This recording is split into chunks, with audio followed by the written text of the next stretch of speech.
A gang of 18 people, now all jailed over the targeting and abuse of vulnerable girls and young women in Newcastle. The final piece of this long legal jigsaw, the sentencing of Nadim Aslam. His crime, supplying the gang with drugs. The case shocked this city as details emerged of victims as young as 13, groomed, plied with drugs and sexually exploited. It's been a 4-year-long operation for Northumbria Police to unravel the stories and see the offenders behind bars. These are some of the vilest individuals we've ever encountered. They're preyed upon people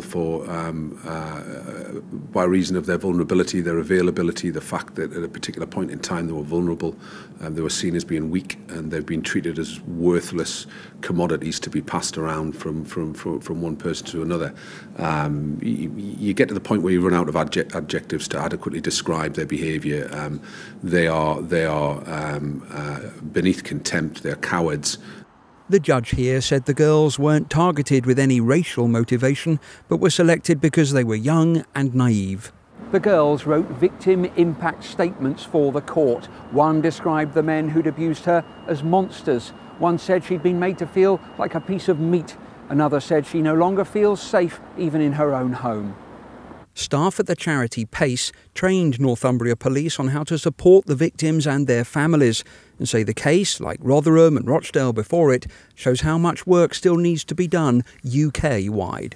For too long, I think we've turned a blind eye to what has been going on because of maybe political sensitivities. But what we're saying is child sexual exploitation, raping and traffic of children is a crime, and it needs to be stopped. It is criminal behaviour, whoever is undertaking it. This case has seen 18 people jailed, but Northumbria Police say wider investigations are still ongoing and have called sexual exploitation a challenge for our generation. Peter Lane, 5 News.